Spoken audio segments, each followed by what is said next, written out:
title of this video is how to start your holistic business.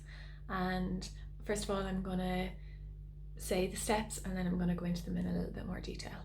So yeah, the steps are, first of all, it's about getting organized and getting yourself productive in your business, then having a clear plan and vision, having support and it, like, you know, peers and support and peers.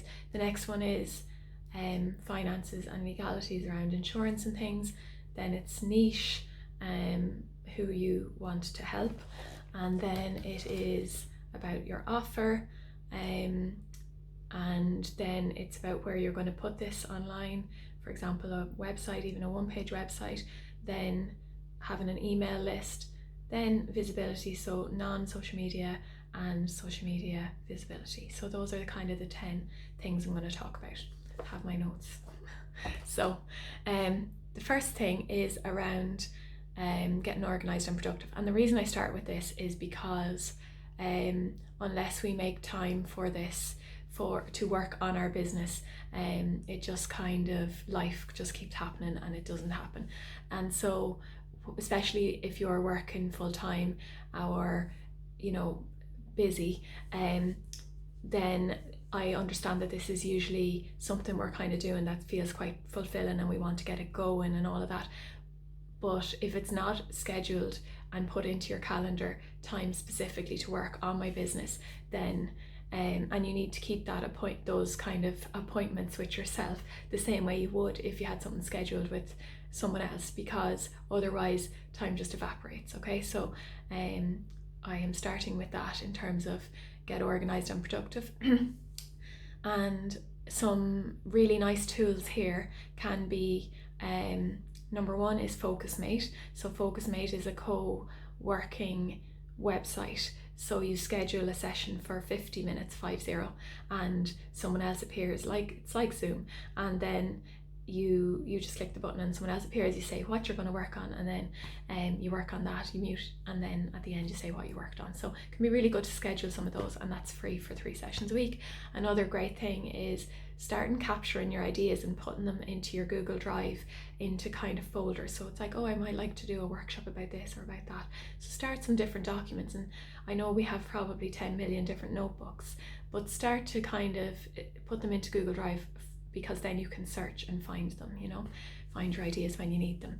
So a third helpful thing, and the main thing there is around keeping that commitment, okay, to yourself. Okay, the second thing is around a clear plan and vision. So that can be really hard because when you're at the start of your journey, because we often spend a lot of time looking at other people who are doing versions of what we want to do, and that can be helpful to start to help us to imagine what our version of that looks like. But just to remember that your version isn't out there yet, because your version is yours. So it's really important to listen on the inside and maybe have a vision board session with yourself. I like to have a business vision board and a personal vision board. So and I like to make my vision board with the different sections. So the people just play with vision boards. It's actually, I don't have enough time to explain it in this video because I've written out a time plan. But anyway, a vision board, okay? And then another part of that is around knowing and this is all inner work, knowing what your strengths are, knowing what the lifestyle is that you want, because sometimes you might think, oh, I'm going to do one-to-one client work, and then when you actually look at your timetable and the amount of time you have available, maybe you don't have that much time, or maybe the people who you want to help are only available at the weekends or in the evenings, but you're not available then. So you really need to tune into what's right for you, okay? And that can only happen by going inward and listening to yourself. And another important part of the vision is this mindset work around basically what's happening is that you're the version of you now, right? And then you have this vision of what you're moving towards.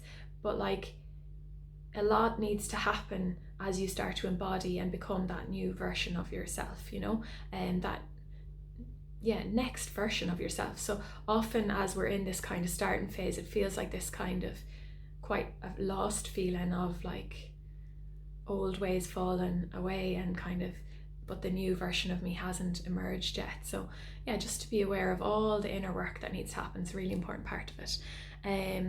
Okay, the next point, the third thing is about people. And this kind of links to that vision and evolving of yourself.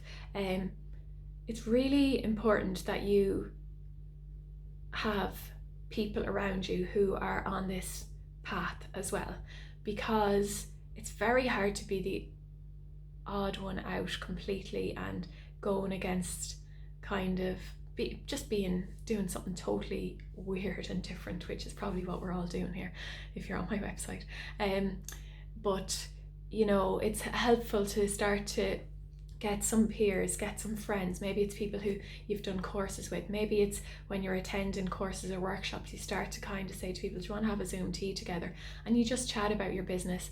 Or maybe you join some kind of a group thing, or maybe you get like some kind of you attend things. What do I have down here? It can also be like, you know, virtual mentors, like you might be watching people on YouTube or books that you're reading, but you need people as inspiration and kind of people to talk to about this, because some of your people that you have around you now, they just won't care, you know, about in a nice way, you know, they just won't get, you know, some of the stuff that you're going through. And I think that we need to have friends for all the different parts of our life, you know, and we've different friends, they're like different hats or coats or something, and you just, you know, so get some people that are on this same journey with you, and get some, because that's support and it's helping you to evolve. And yeah, okay, number 4 is finances and legalities. Now, a big thing for people can be around I don't know what I need to do to start my business legally. And that can kind of just hang around there in our awareness, and that kind of, we make that be the reason we don't start. Okay, so I'm just calling that out, that that can be a way that we trick ourselves, like I can't start yet because I don't know what I need to do.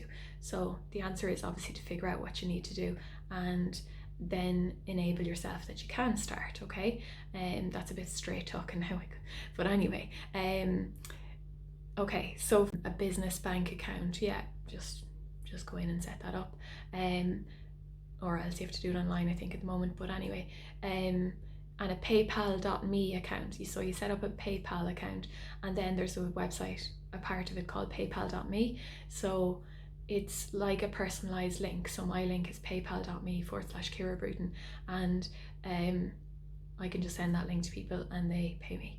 Obviously PayPal takes some money, they are providing a service.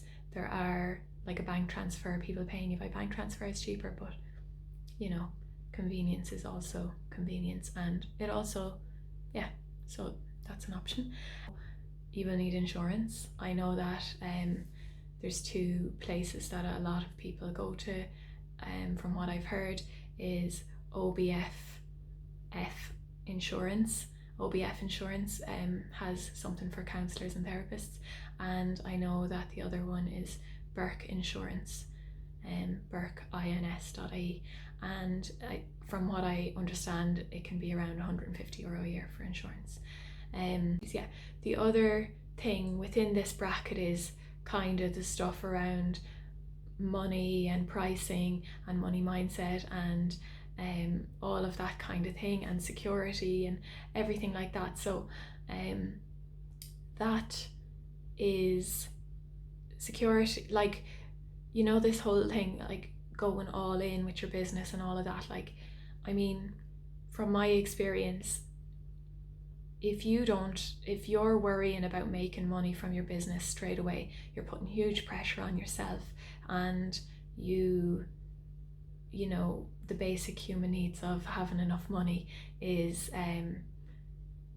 you won't be able to think right. Okay, so very briefly here, I know that what is a really good exercise to do is to know how much a month you need for your life expenses, kind of thing, obviously plus some extra, but how much a month you need, and that's a good figure to keep in mind, because the first milestone will be that you will want to reach that amount through your business. You know, that's that's just something to keep in your mind. Okay, I need to move on to my next thing because of time. So the next one is about niche, number 5.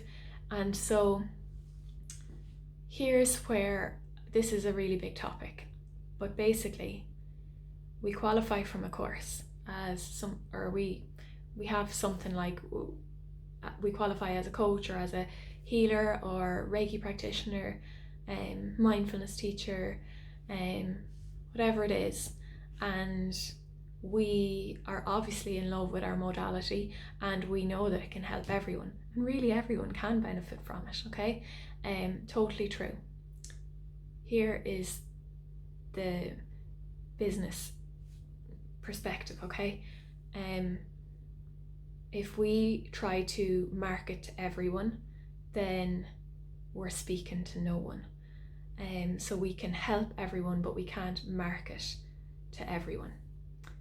So what we need to start thinking of here is, what's a problem that people are having that my technique or modality can be really effective with helping. And the reason I say this is because people don't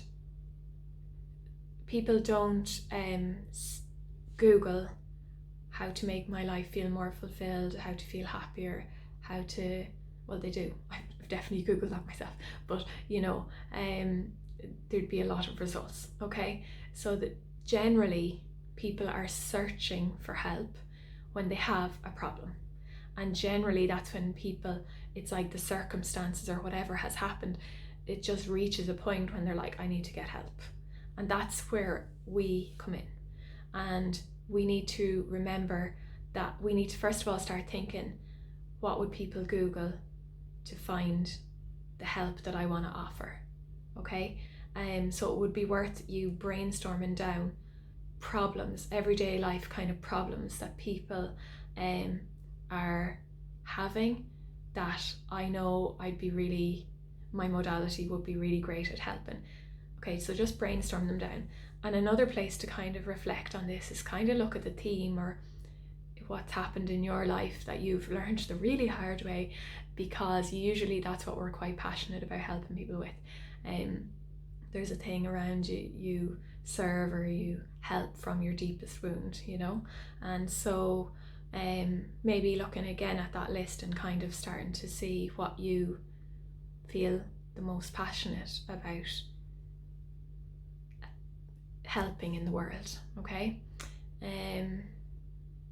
a way to think about this is a massive topic, so anyway, a way to think about this is like thinking about thinking about before and after working with me. So before working with me, the person has this and this and this problem, and after working with me, they want to move towards this and this and this. So this is before, this is after, and then your modality, your service is a boat that takes them from A to B. And this is something I've learned from Marketing for Hippies. Check them out on YouTube. So A to B, right? And the thing is, nobody really cares which boat they take to get from A to B. It's like, oh, my baby's not sleeping, I will try whatever needs to get to island B, which is sleep. Or I've just gone through a breakup and I feel horrific. And And so I might try counselling, I might go to a coach, I might take a course, like it doesn't really, whatever. I might join a Facebook group of, I don't know, I'm picking these out of the air, but basically no one cares about the boat. People just care about getting to island B, okay? And so you need to really tune in to what problems people are having, and the way to do this is to have conversations with people, and this is where the support and the peers and the people comes in. You need to be having conversations with people who could be your ideal client, and ask them what problems they're having, ask them what solutions or what they want to move towards, ask them what solutions they've already tried and they've already paid for, because if they've already spent some money on trying to solve the problem, that indicates that it's a bad enough problem to actually seek help for, okay?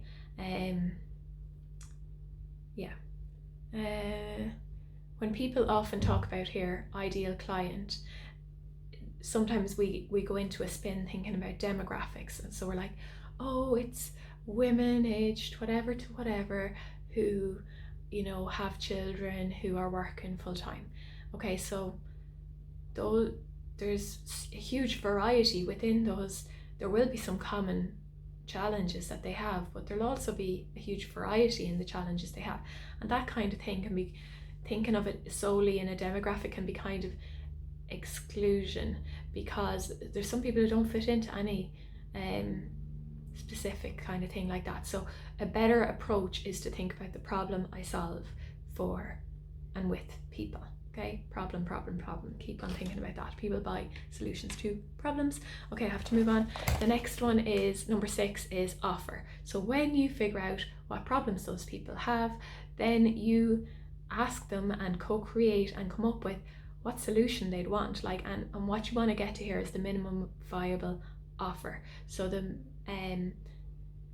minimum support, not minimum support they need, but something that's easy for you to kind of start offering, and that's really valuable to them, you know, for the problem that they have. And yeah, that's basically, yeah, for create what you're offering is, okay? And again, this all niche and offer needs to be done in conversation, in consultation with other people. We can be really have ideas in our head, and that's great, but we need there's a problem there though, because we're experts, we're people who've been through this journey, and we have read all loads of books, and we've done loads of courses, and we've had we're experts, okay? But that's kind of our likelihood, is to start speaking an expert language and mention what we do, like in a too complicated a way. We need to speak to people who are nearly still in the problem, so that we understand their language and realize where they're at. Do you know what I mean? Okay, number 7, once you have, I would say, the first stages of getting yourself kind of organized, foundations, all that kind of stuff, then you've kind of gone into understanding what I'm offering and to who. The next thing is to, where are people going to be able to learn about what you're offering and understand what you're doing? So I call this building your house, and I would say my approach is that a website is the way forward. As you will hear from a mini rant later, it's social media, I'll talk about that later, but a website realistically. And so here's my advice on this. The first part of this is to build, just say for example, write everything into a document, a Google Doc, okay? And all the things that I've kind of said, like this is who I help, this is the benefits of this is the problems that you're going through, this is the my approach to it, my point of view, this is how I help people, these are kind of the themes that we work on. Here's some testimonials that I'm actually effective at what I'm doing. Here's a bit about me, a tiny bit, nobody really no offense, nobody really cares about us. They just care about solving the problem.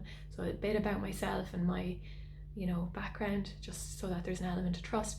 Perhaps a video explaining how we work together, and then the offer of the how they come, what they can expect and what they're buying, how much it is and logistics and stuff. So they're kind of the bits, and write them all into a document. And then obviously talk to some people, get some feedback. How clear is it? What's not clear yet?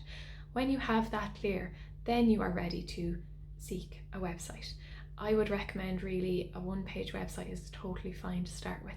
Keep it as simple as possible.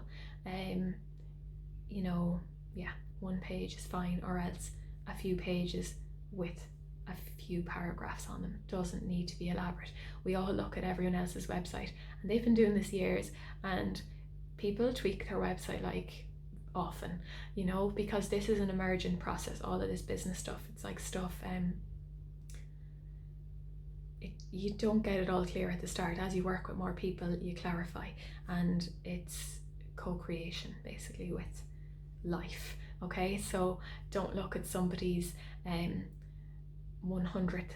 iteration of their website and think you need that. You don't. You need your first draft of your website. Okay, and it would be good if there was a video on your website and one or a few, if it's a one-page website, maybe 2 photos. Okay, you can just, again, if you have the means, you can get a photographer.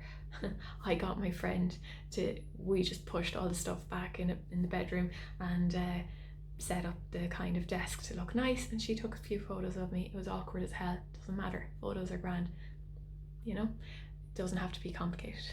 Okay, and then you can build your options for going forward with your website are either try to build it yourself.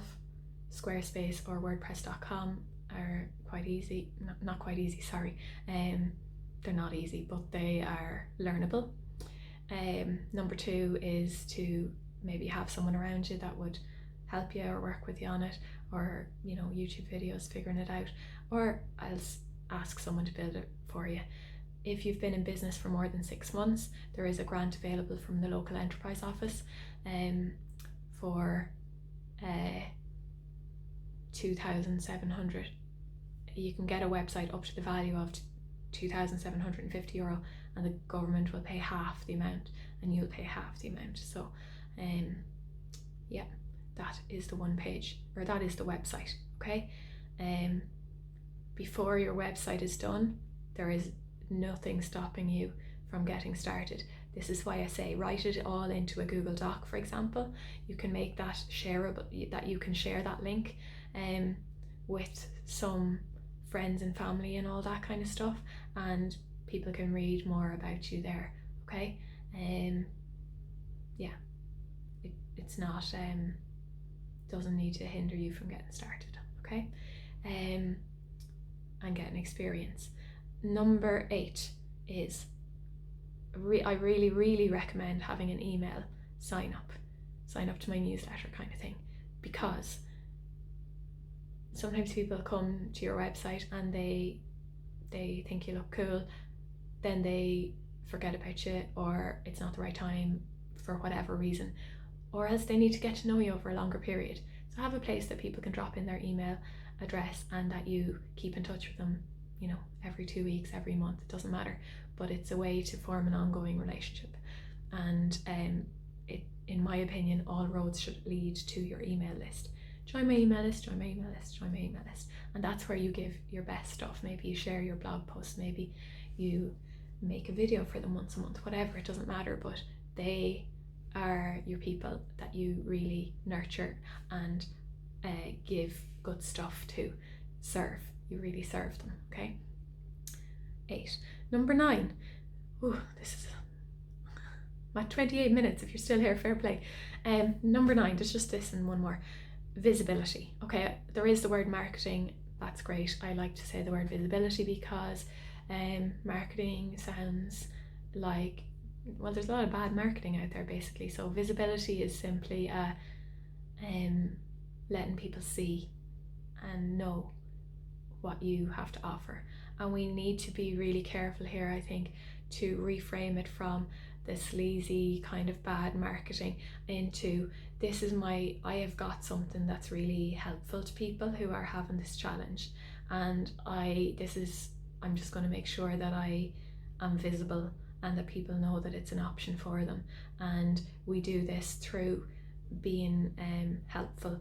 So there's lots of different approaches. So I'll just say a few on the non-social media marketing or visibility. So when you know what problem you're helping people with, you know, and you know who you're helping and what problem you're helping them with, you know where to go and be visible. So if you're if you're who you want to help is, say, people with disabilities, then you know that, offering a free talk in the Irish Wheelchair Association or whatever other association, that would be where your people are. In a Facebook group for specific people, maybe there's famous people in certain niches, and then maybe you do talk for their audience, or maybe you do some kind of collaboration, or maybe you whatever, but you start to know where your people are, okay? And then you go and provide value to those people in whatever way, and then if they want more support, they'll come to you to work with you in a one-to-one or in a group kind of way. For example, here's another example being here on this video, and the different events and networks of your people, and that's where you start, or even varied people, but you just start to be social. We need to think old school. It's not all about Instagram and all that kind of stuff. Think old school. What would you do? What would you have done 20 years ago? And start doing some of those things, because everyone thinks my clients are going to be these strangers from the internet. And from my experience and that of my clients, I'm always like, oh, where did that client come from? And they say, oh, it was my sister's friend or someone else I used to work with, or it was a talk or a workshop that I was at, a lady who was there and she told someone else about me. That's how it works, okay? At the start, for sure, okay? That's how, and if you have a good enough niche and a clarity of your message, people can recommend you, they can talk about you, they can rave about you, Another part of that is making sure that it's safe, that people have how do they approach it, So on your, do they have to buy a 10,000 euro thing immediately, or how is it safe for them to kind of try it out, that kind of way. So that's non-social media marketing. There's loads there, like being a guest blogger, a guest on someone's podcast, a guest on someone's YouTube, local things, all of that. Anyway, time is of the essence. Final thing is social media marketing, and there's danger with social media is, first of all, you'll fry your own head, and second of all, and do loads of comparison and all that kind of stuff. Second of all, sometimes people are not just there to take any action, they're just kind of browsing, and they're not really seeking support, they're just kind of there for entertainment, as opposed to YouTube, Google. People are Googling and searching for something, so just kind of it's a different kind of a vibe in social media. And the pitfall can be the amount of hours you put into it, and you become this kind of free content creator versus the return on investment, as they say, the amount of business that actually comes from it. Okay, so some little bit of your visibility can definitely be social media. I mean, I think mentioning it on your personal Facebook page, what you're doing now, maybe once a month, because those people already know, like, and trust you.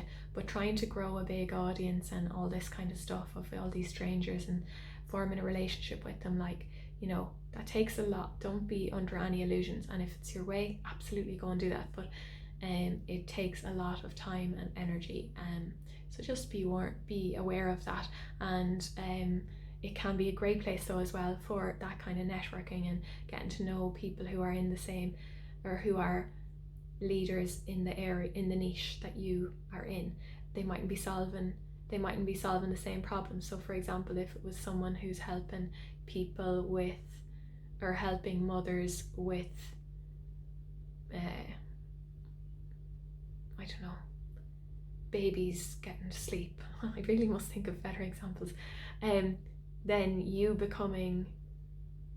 getting to know that leader, that person, and you might be offering support with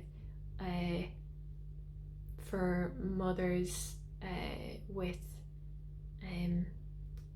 health or whatever, you know. So you're both serving the same people but different offers. Okay, so those kind of people it's good to hang out with them on social media, and you know, have a tea and a Zoom with them. You never know, in a year something could come out of it down the line. You have to kind of have that curiosity and stuff, and generally they're all lovely people. Yeah, so that's the 10 steps basically. It's kind of that, the way I kind of see it is like the seasons, like, so there's the winter thing of like going inward and kind of digging into your own strengths and understanding about yourself and what you're about and your vision and your mission and all that kind of stuff. And then there's the kind of spring building, where you're getting yourself to be productive, you're getting your, you know, foundations on legalities and insurance, and you know, you're doing your conversations around who am I helping with what problem, and what offer do they want. And then you come into summer, which is the visibility, and you're like, how can I have this great thing built, and you know, how do I tell people about it, you know. Yeah, and then autumn, where you are kind of in the flow with that and it's going well, and then you might say, oh, maybe I'm gonna do a group program next, or maybe I'm gonna do an online course or a group course, whatever, it doesn't matter. But it's often a good idea to start with one-to-one, because it can be a good idea to start there, because you get that kind of in-depth knowledge as you work with people one-to-one, and you get that kind of deep understanding of them. And then when you go to teach in a group or in a course or in a whatever else, you are more effective. So yeah, so just try to do one thing at a time and bring it through the cycle, and then do the next thing, you know. Before I go, I will just say, 3 mindset things before we go. 1, have patience. All this rubbish like 6 figures in 10 minutes, I mean, come on now. Just have patience and be realistic with your expectations of yourself. No one sees all the hours that goes into all this learning. You've done your course, you're probably an expert in your thing, but there's a whole load of business stuff to learn, and a whole load of there's a lot to learn and get your head around and kind of process. So have patience with the process, and also be aware of like this growth mindset of kind of like, I'm at the beginning, I'm gonna do a crap job with some parts of it, and but I'm gonna do my best, and I'm gonna allow myself to, if I make mistakes, that's okay. It doesn't mean you're going to do a crap job, you know what I mean.